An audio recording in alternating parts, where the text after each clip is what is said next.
أعوذ بالله من الشيطان الرجيم. بسم الله الرحمن الرحيم.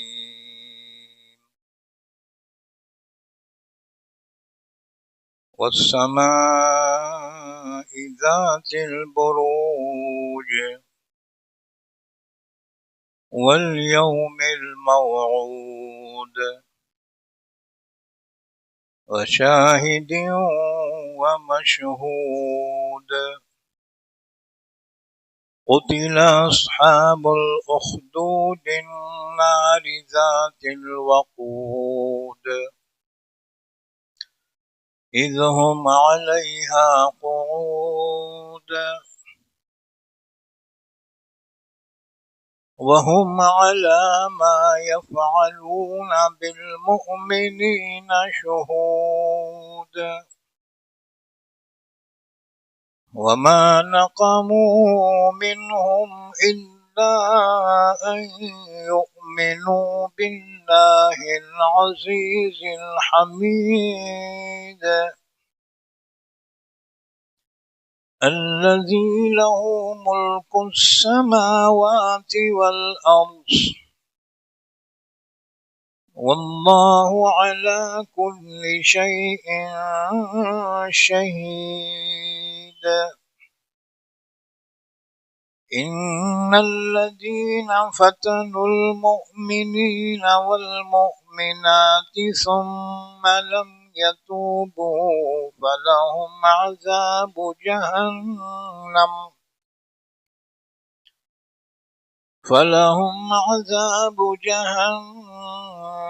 ولهم عذاب الحريق. إن الذين آمنوا وعملوا الصالحات لهم جنات تجري من تحتها الأنهار ذلك الفوز الكبير. إن بطش ربك لشديد إنه هو يبدئ ويعيد وهو الغفور الودود ذو العرش المجيد فعال لما يريد.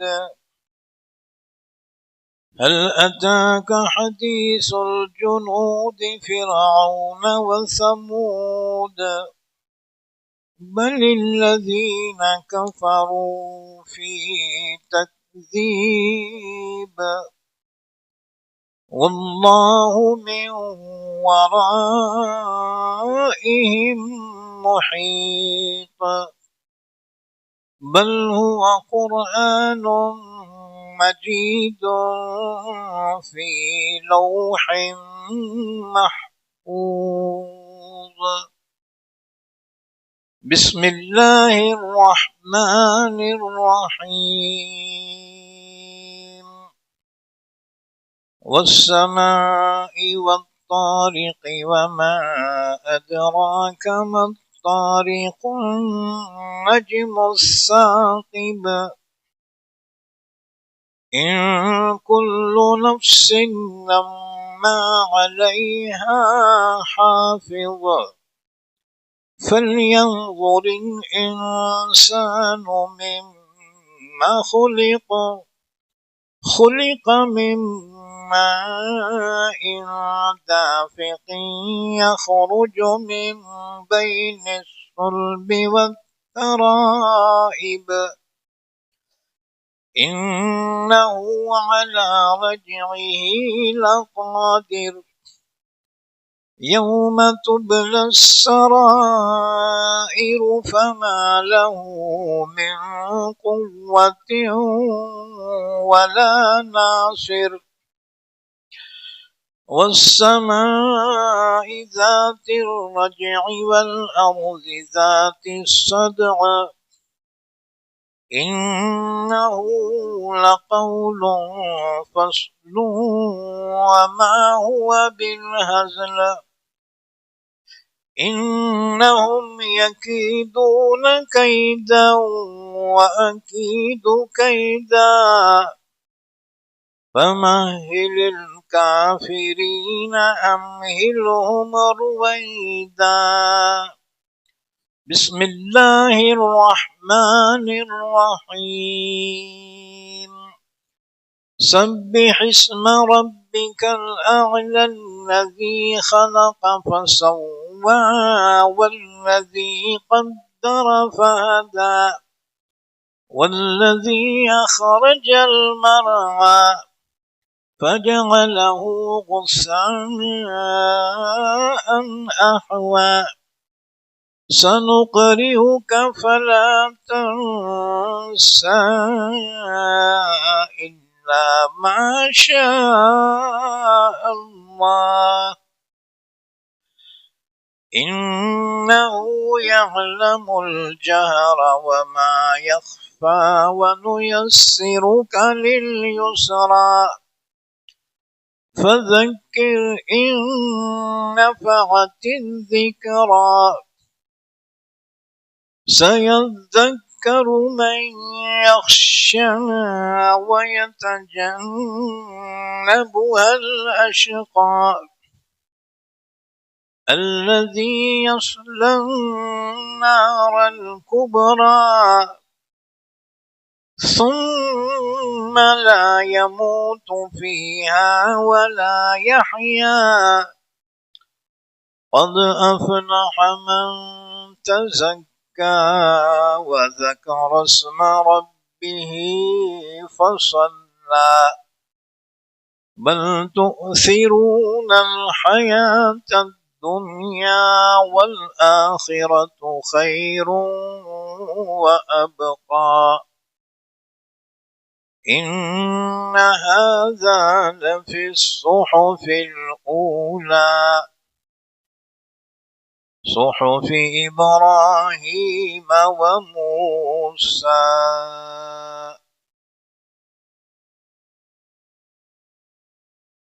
پناہ میں آتا ہوں میں اللہ کی شیطان مردود سے، شروع کرتا ہوں میں اللہ کے نام سے جو بڑا مہربان نہایت رحم کرنے والا ہے۔ والسماء ذات البروج، قسم ہے بروجوں والے آسمان کی، اور اس دن کی جس کا وعدہ کیا گیا ہے، اور اس دن کی جو حاضر ہونے والا ہے، اور اس دن کی جس کے پاس حاضر ہوتے ہیں۔ قتل کر دیے گئے خندقیں کھودنے والے اس آگ سے جو ایندھن والی تھی، جبکہ وہ ان خندقوں پر بیٹھے ہوئے تھے، اور وہ جو کچھ کر رہے تھے ایمان والوں کے ساتھ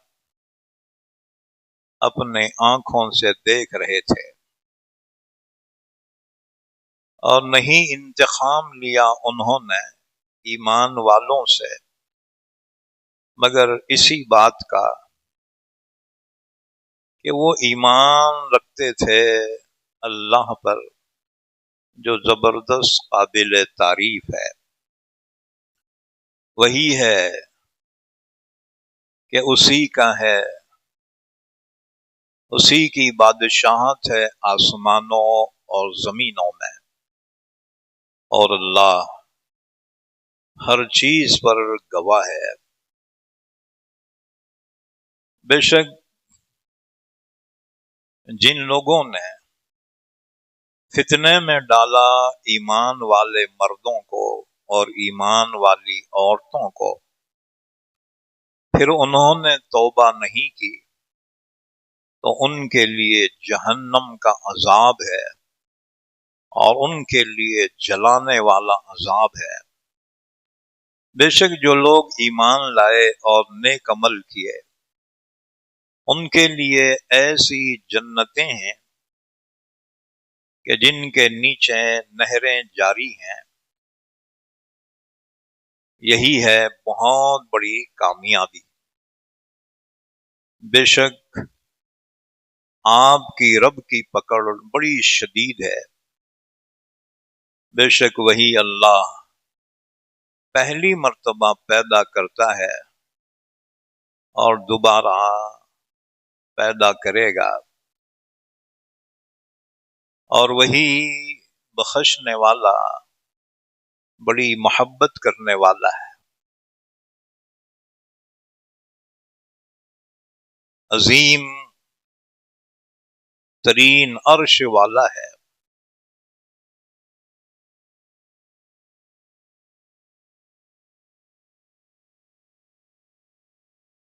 وہ کرنے والا ہے جو کچھ وہ چاہے۔ کیا آئی آپ کے پاس لشکروں کی خبر فرعون اور سمود کی؟ بلکہ کافر لوگ تو جھٹلانے میں پڑے ہوئے ہیں، اور اللہ ان کو ان کے اطراف سے گھیرے ہوئے ہے۔ بلکہ یہ قرآن بڑی شان والا ہے جو لکھا ہوا ہے لوح محفوظ میں۔ بسم اللہ الرحمن الرحیم۔ والسماء والطارق، قسم ہے آسمان کی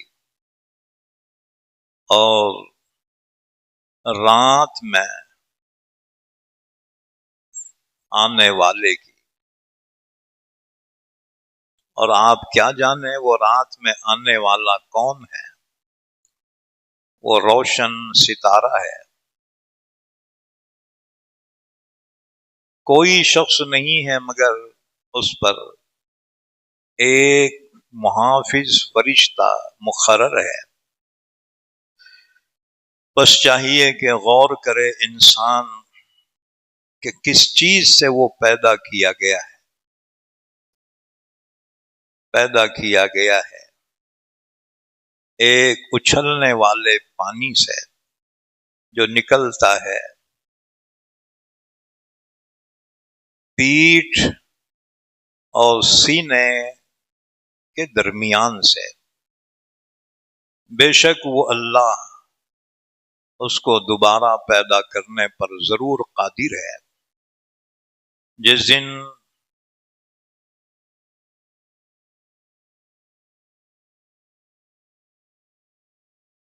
ظاہر کر دیے جائیں گے، جس دن جانچے جائیں گے دلوں کے بھید، تو پھر اس کو نہ کوئی قوت ہوگی اور نہ کوئی مددگار ہوگا۔ قسم ہے اس آسمان کی جو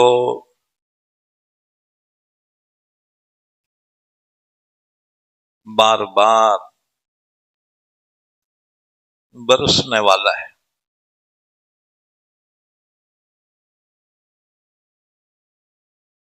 اور زمین کی جو پھٹ جانے والی ہے۔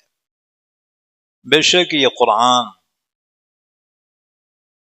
یقیناً فیصلے کی بات ہے، اور یہ کوئی دل لگی نہیں ہے۔ بے شک وہ لوگ سازش کر رہے ہیں، سازش کرنا، اور میں بھی تدبیر کر رہا ہوں، تدبیر کرنا۔ سو آپ چھوڑ دیجئے کافروں کو، ڈھیل دیجئے ان کو، تھوڑی سی مدت کے لیے۔ بسم اللہ الرحمن الرحیم۔ سبح اسم ربک الاعلی، پاکی بیان کیجئے آپ اپنے رب اعلیٰ کے نام کی، جس نے پیدا کیا پھر ٹھیک ٹھاک بنایا، اور وہی ہے جس نے اندازہ لگایا پھر راہ بتائی، اور وہی ہے جس نے نکالا چارہ پھر کر دیا اس کو کوڑا سیاہ۔ یقیناً اے نبی صلی اللہ علیہ وسلم، ہم پڑھائیں گے آپ کو پھر آپ نہیں بھولیں گے، ہاں مگر جو اللہ چاہے، بے شک وہ جانتا ہے پکار کو بھی اور اس کو بھی جو چھپا ہوا ہے، اور ہم آسان کر دیں گے آپ کے لیے آسانی کو، لہذا آپ نصیحت کیجئے، اگر نصیحت نفع دے ان قریب، نصیحت قبول کرے گا وہ شخص جو اللہ سے ڈرتا ہے اور دور رہے گا اس سے جو بڑا بدبخت ہے، جو داخل ہوگا بہت بڑی آگ میں، پھر نہ وہ اس میں مرے گا اور نہ جیے گا۔ یقیناً کامیاب ہوا وہ شخص جس نے اپنے نفس کا تزکیہ کیا اور اپنے رب کے نام کا ذکر کیا پھر نماز پڑھی، بلکہ تم لوگ ترجیح دیتے ہو دنیاوی زندگی کو، حالانکہ آخرت بہتر ہے اور زیادہ باقی رہنے والی ہے۔ بے شک یہ پچھلے صحیفوں میں بھی ہے، ابراہیم اور موسیٰ کے صحیفوں میں۔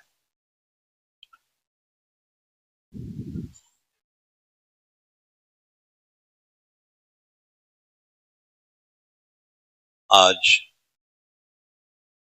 ہم نے 30ویں پارے کی 3 سورتیں تلاوت کی ہیں۔ پہلی سورت سورہ بروج، دوسری سورہ طارق اور تیسری سورہ اعلیٰ۔ انشاءاللہ ترتیب سے تینوں سورتوں کی تفسیر بیان کی جائے گی۔ بسم اللہ الرحمن الرحیم۔ والسماء ذات البروج، یہ سورہ بروج ہے، مکے میں نازل ہوئی۔ اس میں ایک رکوع ہے اور 22 آیتیں ہیں۔ اس کا نام سورہ بروج اس لیے رکھا گیا کہ اس میں بروج کا ذکر ہے جو آسمانوں میں ہے۔ اب رہ گئی یہ بات، بروج کسے کہتے ہیں؟ بروج اصل میں برج کی جمع ہے۔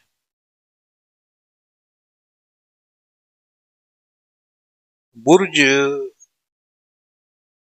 بڑے محل کو یا قلعے کو کہا جاتا ہے،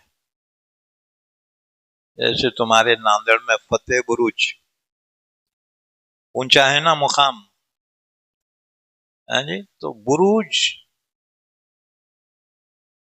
بڑے محل کو یا قلعے کو کہا جاتا ہے۔ تو اللہ نے قسم کھائی چند چیزوں کی۔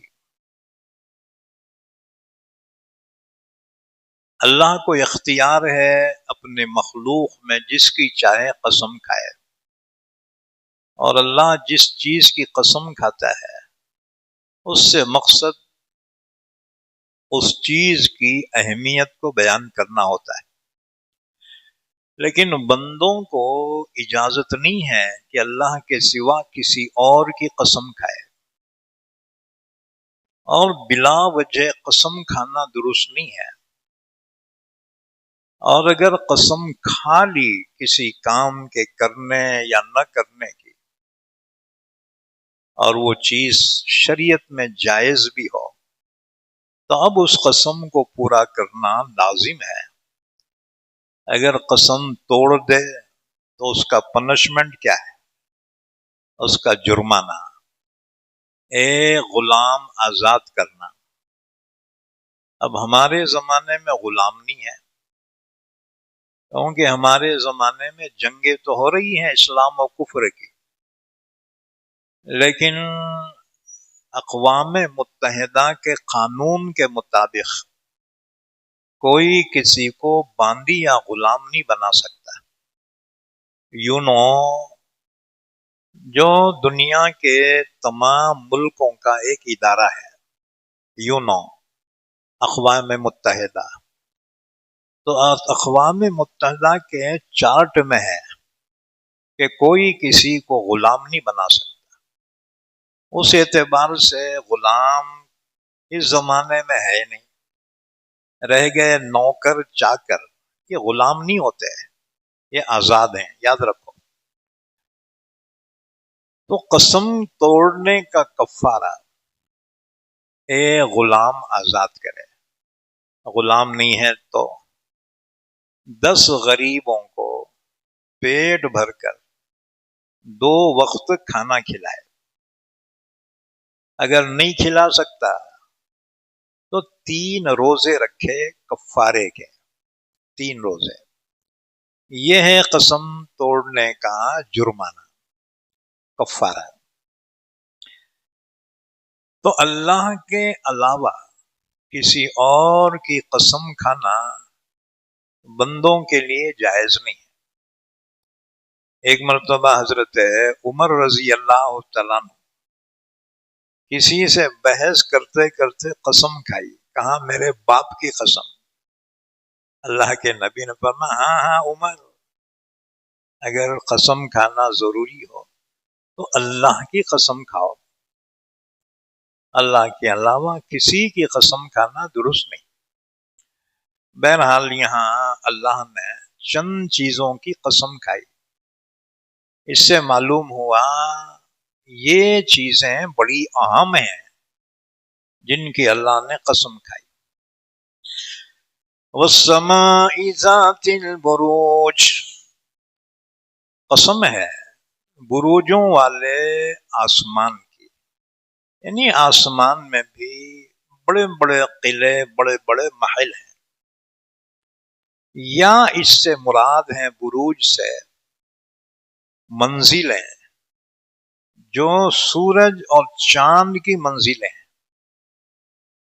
سورج نکلتا ہے، چلتا رہتا ہے، اپنی منزلوں سے گزرتا رہتا ہے، اسی طرح چاند کی منزلیں۔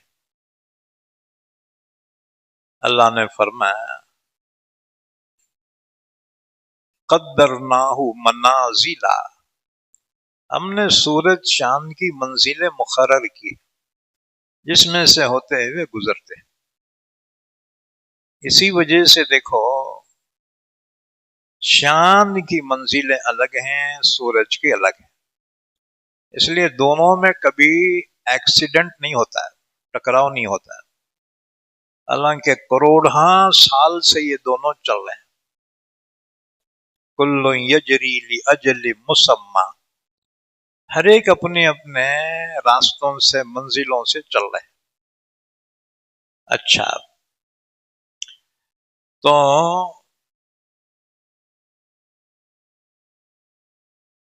بروج سے مراد یا تو ان کی منزلیں ہیں جس سے گزرتے ہوئے یہ چلتے ہیں۔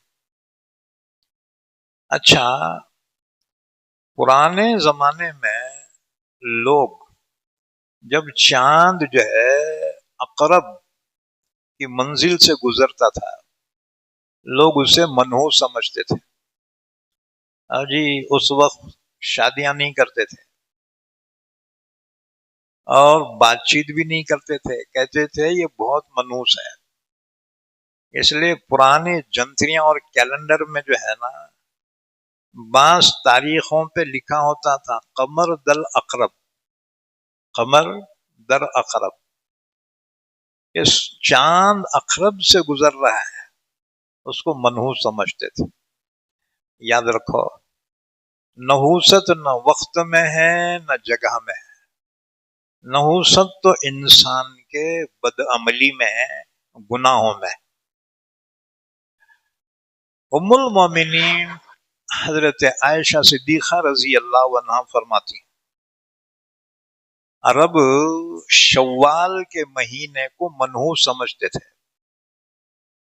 کیونکہ شوال کے مہینے میں خاص طور سے مدینے میں ہزاروں سال پہلے ایک بیماری آ گئی تھی، وائرس. جیسے کورونا آ گیا تھا نا ہمارے پاس، کورونا ایک جھٹکے میں 50 لاکھ آدمی مر گئے پورے دنیا میں، 50 لاکھ، اور 8 کروڑ آدمی پازیٹیو ہو گئے جن کو بیماری ہو گئی تھی.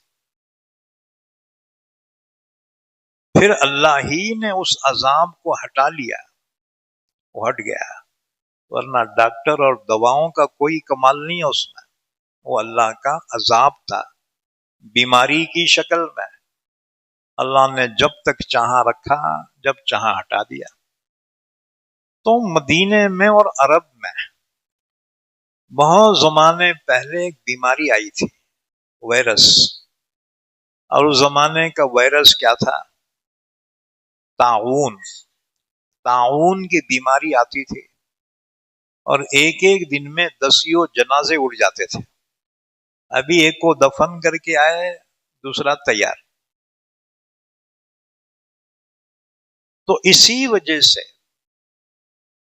عرب شوال کے مہینے کو منحوس سمجھتے تھے.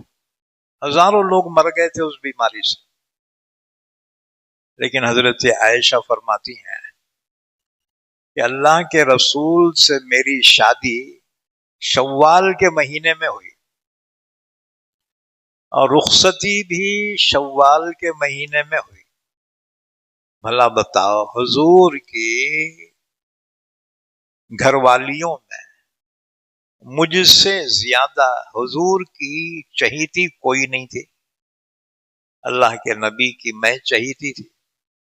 تو معلوم ہوا دنوں میں، جگہوں میں نحوست نہیں ہے، نحوست انسان کی بدعملی میں اور گناہوں میں.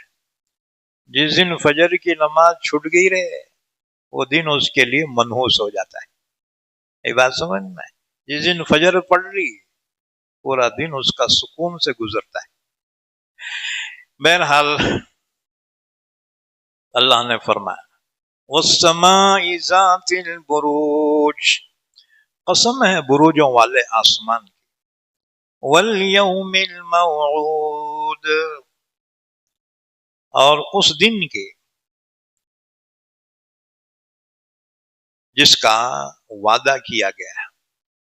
اس سے مراد قیامت کا دن ہے. اللہ تعالیٰ نے اس کی عظمت کے طور پر، اہمیت کے طور پر اس کی قسم کھائی. وَالْيَوْمِ الْمَوْعُودِ، اس دن کی قسم جس کا وعدہ کیا گیا ہے، یعنی قیامت کے دن. وَالشَّاهِدٍ، اور اس دن کی جو حاضر ہونے والا ہے. اس سے مراد ہے جمعہ کا دن. جمعہ کے دن کو شاہد فرمایا.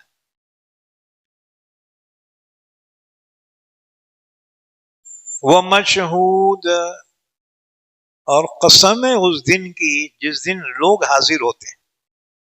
اس سے مراد ہے یوم عرفہ.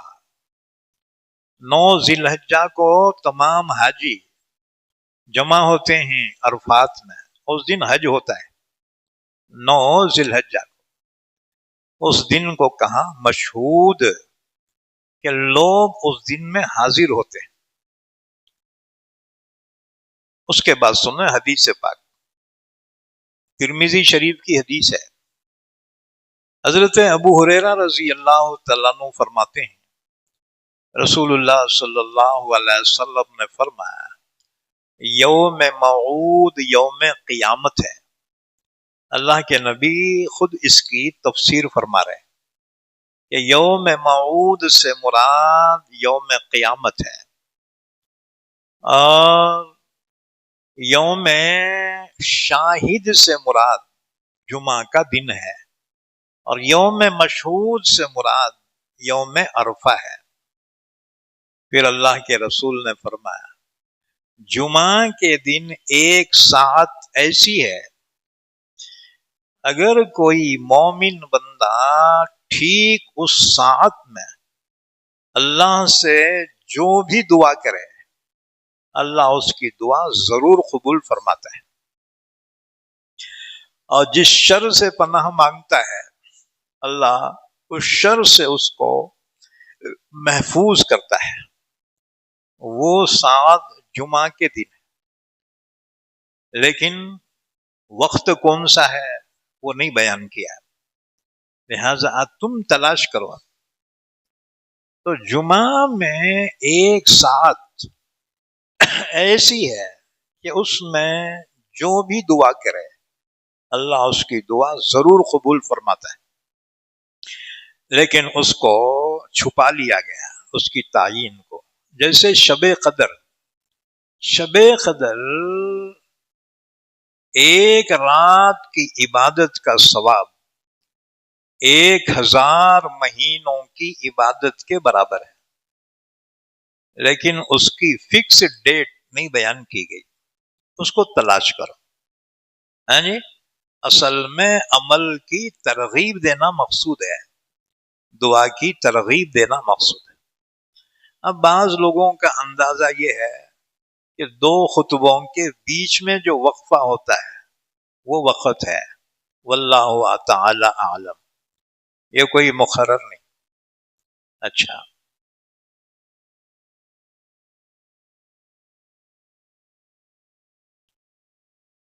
تو یہ ترمذی شریف کی حدیث ہم نے بیان کی۔ اسی طرح سے اور ایک حدیث طبرانی کی حدیث ہے، حضرت ابو مالک اشعری رضی اللہ تعالیٰ عنہ نے بھی یہی روایت بیان کی، البتہ اس میں اتنا زیادہ ہے کہ اللہ کے رسول نے فرمایا جمعہ کے دن کو اللہ نے ہمارے لیے مخصوص فرمایا۔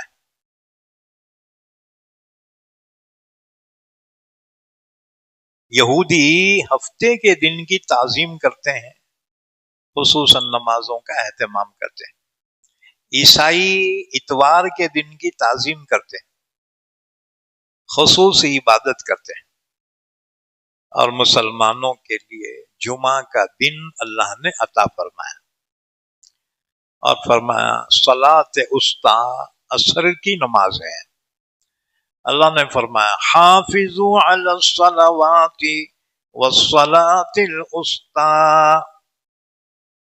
یوں تو تمام نمازوں کا اہتمام کرو، اوقات کی حفاظت کرو، خاص طور پر بیچ والی نماز۔ بیچ والی نماز سے مراد عصر کی نماز ہے، کیونکہ عصر کا وقت بڑی مشغولیت کا وقت ہوتا ہے۔ اس کے بعد فرمایا یہ 4 چیزوں کی قسم کھا کر اللہ نے فرمایا قتل اصحاب الاخدود، خندقوں والے قتل کر دیا گیا ہے، النار ذات الوقود، اس آگ سے جو ایندھن والی آگ تھی، اذ ہم علیہا قعود، جبکہ وہ لوگ ان خندقوں پر بیٹھے ہوئے تھے۔ کیا واقعہ ہے؟ اس سورت بروج کا شان نزول سن لو۔ چنانچہ مسلم شریف کی حدیث میں ہے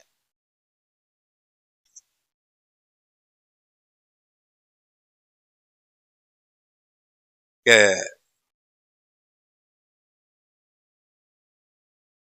ملک یمن میں ایک بادشاہ تھا.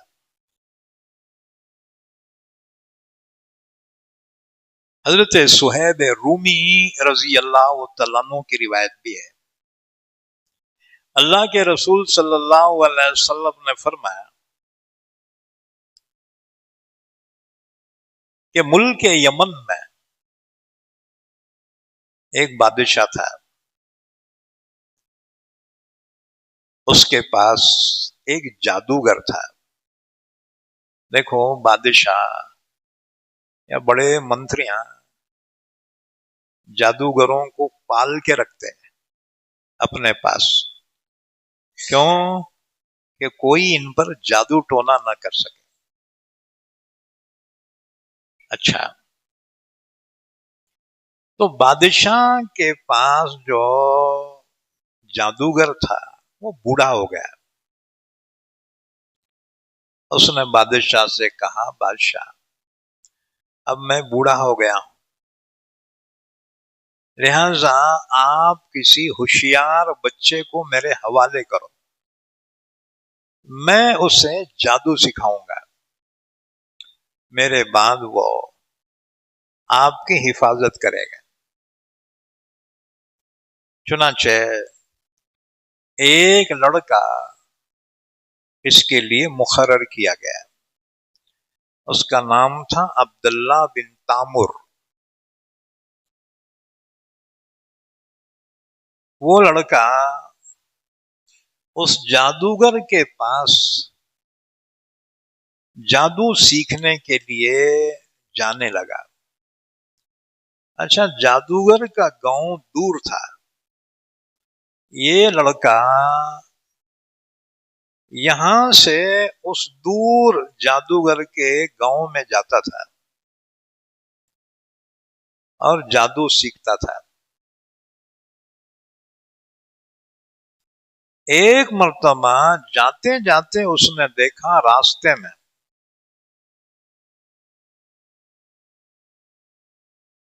ایک شخص راہب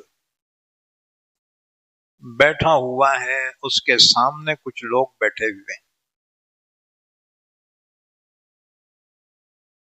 اس لڑکے نے سوچا کہ ذرا دیکھوں تو صحیح یہاں کیا ہو رہا ہے. وہ جو راہب تھا اس زمانے کے دین برحق پہ تھا.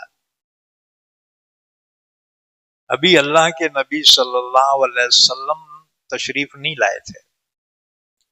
یہ حضور کی پیدائش سے بھی پہلے کا واقعہ ہے. اس زمانے میں حضرت عیسیٰ علیہ السلام کی شریعت برحق تھی.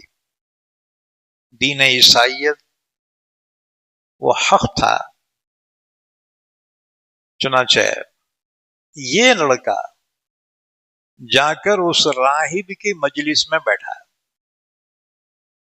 وہ راہب اللہ والا، ایمان والا تھا. وہ اللہ کی توحید اور ایمان کو بیان کر رہا تھا. اس لڑکے کو اس راہب کی باتیں بڑی پسند آئی. اب روزانہ کا معمول بن گیا کہ جادوگر کے گاؤں کو جاتے ہوئے تھوڑی دیر راہب کے مجلس میں بیٹھتا تھا اور واپسی میں جب اپنے گاؤں آتا تھا تو تھوڑی دیر اس راہب کے مجلس میں بیٹھتا تھا. اب ظاہر بات ہے جاتے ہوئے جادوگر کے یہاں دیر ہو جاتی تو جادوگر مارتا تھا کہ تو دیر سے کیوں آیا.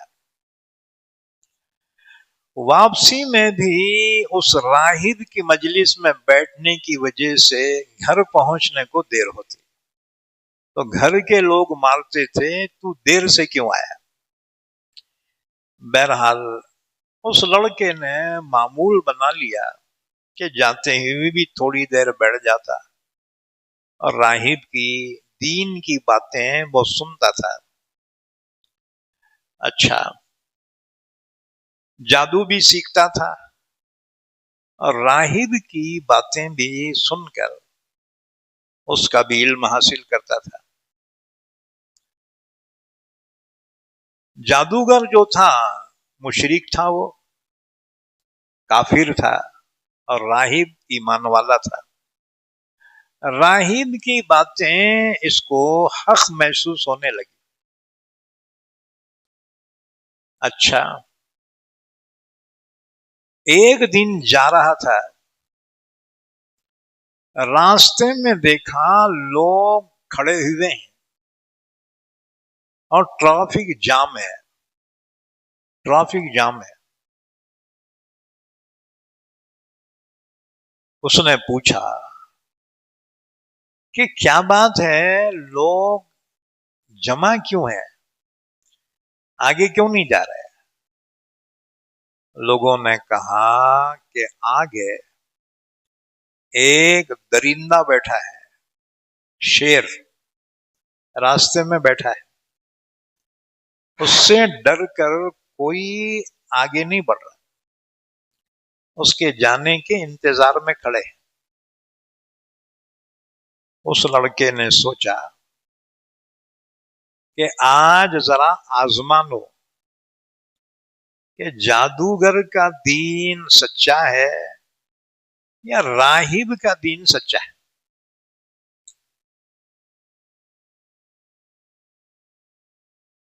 اس نے ایک پتھر اٹھایا اور اس نے یہ کہا کہ اگر راہب کا دین سچا ہے، راہب کا خدا سچا ہے، اس خدا کے نام سے میں مارتا ہوں۔ اٹھا کے جو پتھر مارا، اللہ کی شان، وہ شیر وہیں پہ مر گیا۔ تم بولیں گے پتھر سے شیر مرتا کیا؟ اللہ چاہے تو مر سکتا ہے۔ اللہ کبھی اپنی قدرت بھی ظاہر فرماتا ہے۔ اور جی اتنا بڑا ہاتھی چونٹی کان میں گیا نا، ہاتھی تڑپ کے مر جاتا۔ اللہ چاہے تو کیوں نہیں ہو سکتا؟ اللہ کو نظارہ بتانا تھا۔ اس نے جو یہ کہہ کر مارا کہ اگر راہب کا دین سچا ہے، راہب کا خدا سچا ہے، اس خدا کے نام سے مارتا۔ اٹھا کے جو مارا تو شیر اس کی وجہ سے مر گیا۔ ہو سکتا ہے دماغ کو لگ گیا ہوں گا بیٹے کے، اس لیے گورنمنٹ بولتی ہیلمٹ پہن کے گاڑی چلاؤ۔ کتنا بھی ہتھی کی جیسا آدمی رہندے، سر پہ گرا گیا کام سے۔ جی یہ سر میں بھیجا جو ہے بڑا نازک ہوتا ہے۔ بہرحال اس نے اللہ کا نام لے کے جو پتھر مارا، شیر مر گیا۔ اب لوگوں کو بڑا تعجب ہوا، اوہو یہ لڑکا تو بڑا اللہ والا معلوم ہوتا ہے، بہت پہنچی ہوئی ہستی ہے۔ اب پھر کیا تھا؟ اس لڑکے نے سمجھ لیا کہ راہب کا دین برحق ہے۔ جب یہ راہب کے پاس پہنچا، اپنا واقعہ بیان کیا اور کہا بابا اللہ کا نام لے کر میں نے مارا تو وہ شیر مر گیا، بس مجھے یقین ہو گیا کہ آپ کا دین سچا ہے، آپ گواہ رہنا، میں اس اللہ پہ ایمان لایا۔ اب یہ مسلمان ہو گیا۔ اس کا واقعہ سن کے راہب کو بڑا تعجب ہوا کہ پتھر سے اللہ کا نام لے کر پتھر سے مارا تو شیر مر گیا۔ اس نے کہا بیٹا تیرا مرتبہ تو بہت اونچا ہو گیا، اب تو مجھ سے بھی افضل ہو گیا۔ بے شک اللہ کا ایک نام ایسا ہے جسے اسم اعظم کہا جاتا ہے۔ اس میں اتنی طاقت ہوتی ہے کہ انسان جو چاہے فوراً وہ ہو جاتا ہے. وہ اس میں اعظم کی طاقت ہوتی ہے. پچھلے زمانے کے کچھ اللہ والوں کو اللہ نے اس میں اعظم کا علم دیا تھا. سورہ نمل میں اللہ نے حضرت سلیمان علیہ السلام کا واقعہ بیان کیا کہ سلیمان علیہ السلام کا پرندہ ہدہد یمن سے خبر لے کر آیا اور کہا کہ ایک ملکہ حکومت کر رہی ہے، اور کہا حضرت سلیمان تمہارا تخت تو کچھ بھی نہیں، وَلَهَا عَرْشٌ عَظِيمٌ، اس کا تخت ہیرے جواہرات کا، اس کے پائے سونے چاندی کے، 80 ہاتھ لمبا، 40 ہاتھ چوڑا، 30 ہاتھ اونچا ہے. وَلَهَا عَرْشٌ عَظِيمٌ. حضرت سلیمان نے فرمایا اچھا تو سچ بولا یا جھوٹ بولا؟ میں تیرا امتحان لیتا ہوں. میں یہ خط بھیجتا ہوں اس ملکہ کے نام، ملکہ سبا بلقیس کے نام. یہ خط بھی پہنچانا، انتظار کرنا، جواب لے کے واپس آنا. حضرت سلیمان نے خط لکھا. خط میں 2 لائن تھی، انہو من سلیمان وَإِنَّهُ بسم اللہ الرحمن الرحیم اللہ تعلوا علی واتونی مسلمین. یہ خط سلیمان کی جانب سے ہے، اللہ کے نام سے شروع کرتا ہوں جو بڑا مہربان نہایت رحم کرنے والا ہے، کہ تم میرے مقابلے میں تکبر مت کرو. یہ خط ملتے ہی فوراً میری خدمت میں حاضر ہو جاؤ عاجزی کے ساتھ.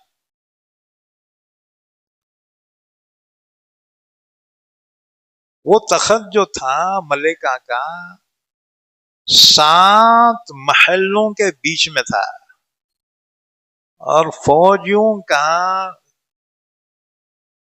پہرا تھا باضابطہ، پرندہ پر نہیں مار سکتا تھا.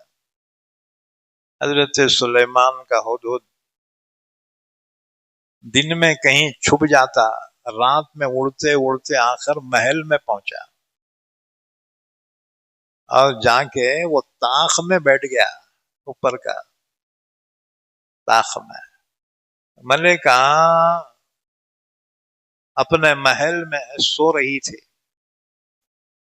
ہلو نیچے اترا اور وہ خط اس کے سینے پہ رکھ کے اور جا کے وہ طاق میں بیٹھا.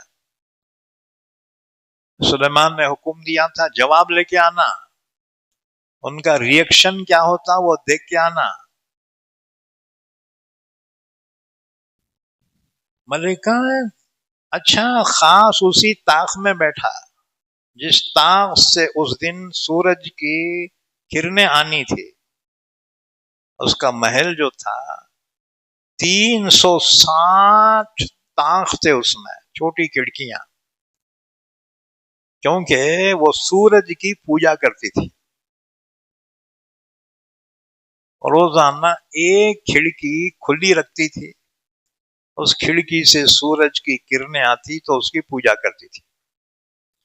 اس دن جس کھڑکی کو کھلا رکھا تھا نا، کہ سلیمان کا ہدہد جا کے اسی کھڑکی میں بیٹھا.